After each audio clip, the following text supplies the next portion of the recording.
ಯಾರಿಗೆ ನಾವು ಈ ಲಸಿಕೆಯನ್ನು ಕೊಡ್ತಾ ಇದ್ದೀವಿ ಅಂತ ಹೇಳಿದ್ರೆ, ಯಾರು ತಗೋಬಹುದು ಅಂತ ಹೇಳಿದ್ರೆ ಈ ಲಸಿಕೆನ 9 ವರ್ಷ ತುಂಬಿರೋರು, 45 ವರ್ಷದ ಒಳಗಡೆ ಇರೋರು ಯಾರಾದರೂ ಸಹ ಈ ಲಸಿಕೆನ ತಗೋಬಹುದು.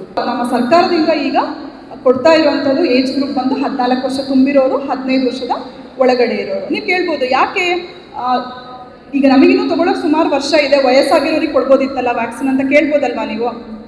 ಯಾಕೆ ಅಂತ ಹೇಳಿದ್ರೆ, ಮಕ್ಕಳಲ್ಲಿ ರೋಗ ನಿರೋಧಕ ಶಕ್ತಿ ತುಂಬ ಚೆನ್ನಾಗಿರುತ್ತೆ. ಸೊ ವ್ಯಾಕ್ಸಿನ್ ಕೊಟ್ಟಾಗ ನಿಮಗೆ ಅದಕ್ಕೆ ರೋಗ ನಿರೋಧಕ ಶಕ್ತಿ ಉತ್ಪತ್ತಿಯಾಗಿ ಆ ವ್ಯಾಕ್ಸಿನ್ ಆ ರೋಗವನ್ನು ತಡೆಗಟ್ಟಕ್ಕೆ ನಿಮ್ಮಲ್ಲಿ ಶಕ್ತಿ ಚೆನ್ನಾಗಿರೋದ್ರಿಂದ ಸರ್ಕಾರದಿಂದ ಮೊದಲನೇ ಹಂತದಲ್ಲಿ ಮಕ್ಕಳಿಗೆ ಮಾತ್ರ, ಅದರಲ್ಲಿ 14ರಿಂದ 15 ವರ್ಷದ ಮಕ್ಕಳಿಗೆ ಮಾತ್ರ ಈ ಒಂದು ಲಸಿಕೆಯನ್ನು ಉಚಿತವಾಗಿ ನಾವು ಕೊಡ್ತಾ ಇದ್ದೀವಿ ಅಲ್ವಾ. ಈಗಾಗಲೇ ಬೇರೆ ಎಲ್ಲ ಗಣ್ಯರು ಹೇಳಿದಂತೆ ಈ ಲಸಿಕೆ ನೀವು ಹೊರಗಡೆ ಪ್ರೈವೇಟಲ್ಲಿ ತೊಗೊಳ್ಳೋದಾದರೆ ತುಂಬ ಎಕ್ಸ್ಪೆನ್ಸಿವ್ ಇದೆ, ಕಾಸ್ಟ್ಲಿ ಇದೆ. ಸೊ ನಮ್ಮ ಸರ್ಕಾರದಿಂದ ನಿಮ್ಮೆಲ್ಲರಿಗೂ ಉಚಿತವಾಗಿ ಈ ಲಸಿಕೆನ ಕೊಡ್ತಾ ಇದ್ದೀವಿ ಅಲ್ವಾ. ಸೊ ಈ ಲಸಿಕೆಯಿಂದ ಏನೇನು ಅಡ್ಡ ಪರಿಣಾಮಗಳಾಗ್ಬೋದು ಅಂತ ಹೇಳಿದ್ರೆ, 99% ಯಾರಿಗೆ ಯಾವುದೇ ತರಹದ ಅಡ್ಡ ಪರಿಣಾಮಗಳು ಆಗೋದಿಲ್ಲ, ಗೊತ್ತಾಯ್ತಾ.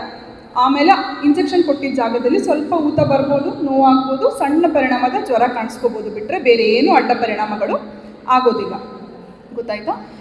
ಯಾರು ಈ ಲಸಿಕೆನ ತಗೋಬಾರ್ದು ಅಂತ ಹೇಳಿದರೆ, ಯಾರಿಗೆ ಈಗ ಆಗಲೇ ಬೇರೆ ಏನೋ ಮೆಡಿಸಿನಿಂದ ಅಥವಾ ಬೇರೆ ಯಾವುದೇ ಲಸಿಕೆಯಿಂದ ಈ ಹಿಂದೆ ಅಲರ್ಜಿ ಆಗಿರುವಂತಹ ಇತಿಹಾಸ ಇದ್ದವರು ಈ ಒಂದು ಲಸಿಕೆನ ತಗೋಬಾರ್ದು. ಅಥವಾ ಈಗ ಈ ಸಂದರ್ಭದಲ್ಲಿ ಯಾರಿಗಾದರೂ ಅನಾರೋಗ್ಯದಿಂದ ಬಳಲ್ತಾ ಇರೋರು, ತುಂಬ ಜ್ವರ ಇದೆ, ಬೇರೆ ಏನೋ ಇನ್ಫೆಕ್ಷನ್ ಇದೆ, ಬೇರೆ ಏನೋ ಕಾಯಿಲೆಗೆ ನೀವು ಟ್ರೀಟ್ಮೆಂಟ್ ತೊಗೊಳ್ತಿದ್ದೀರಾ ಅಂದಾಗ ಈ ಒಂದು ಕಾಯಿಲೆಗೆ ಈ ಒಂದು ಲಸಿಕೆನ ತಗೋಬಾರ್ದು. ಆಗಲೇ ನಾವು ಮೇಲೆ ಬರ್ತಿರುವಾಗ ಒಂದು ಮಗು ಬಂದು ಕೇಳ್ತು, ಮೇಡಮ್ ನನಗೆ ಒಂದೇನೋ ಒಂದು ಸಮಸ್ಯೆ ಇದೆ, ಆರೋಗ್ಯದ ಸಮಸ್ಯೆ, ಥೈರಾಯ್ಡ್ ಸಮಸ್ಯೆ ಇದೆ, ತಗೋಬೋದಾ ಅಂತ. ತಗೋಬಹುದು, ಆಯಿತಾ.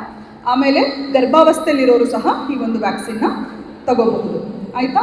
ಈಗ ನೀವು ನಿಮ್ಮ ಮನೆ ಹತ್ರ ಮನೆಗೆ ಹೋಗಿ ನಿಮ್ಮ ಮನೆ ಸುತ್ತಮುತ್ತ ಇರುವಂತಹ ನಿಮ್ಮ ಅಕ್ಕ ತಂಗಿ, ನಿಮ್ಮ ಚಿಕ್ಕಮ್ಮ ಯಾರಿದ್ದಾರೆ ಅವ್ರಿಗೆಲ್ಲರಿಗೂ ಹೇಳ್ತೀರಾ ಈ ವ್ಯಾಕ್ಸಿನ್ ತಗೋಬೇಕು ಅಂತ, ಹೌದಲ್ವಾ.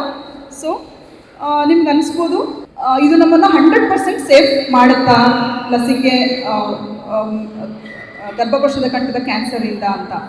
ಸೊ ನಿಮಗೆ ಅದು ಬಂದ್ರೂ ಸಹ ಅದರಿಂದ ಆಗುವಂತಹ ದುಷ್ಪರಿಣಾಮಗಳನ್ನ ನಾವು ತಡೆಗಟ್ಬೋದು, ಆಯಿತಾ. ಸರ್ ಆವಾಗಲೇ ಮಾತಾಡ್ತಾ ಹೇಳಿದ್ರು ಇದು ಲಸಿಕೆ ಬರೀ ಹೆಣ್ಮಕ್ಳಿಗೆ ಮಾತ್ರ ಅಲ್ಲ, ಗಂಡು ಮಕ್ಕಳಿಗೂ ಸಹ ಕೊಡ್ತಿದ್ದೀವಿ ಅಂತ. ಹೌದು, ಈ ಲಸಿಕೆಯನ್ನು HPV ವೈರಸ್ ಅನ್ನೋದು ವೈರಸ್ಸಿಗೆ ಗೊತ್ತಿರೋದಿಲ್ಲ ಅಲ್ವಾ. ನಾನು ಹೆಣ್ಮಗುಗೆ ಅಟ್ಯಾಕ್ ಮಾಡ್ತಾ ಇದ್ದೀನೋ ಗಂಡು ಮಗುಗೆ ಅಟ್ಯಾಕ್ ಮಾಡ್ತಿದ್ದೀನೋ ಅಂತ ಗೊತ್ತಿರಲ್ಲ ಅಲ್ವಾ.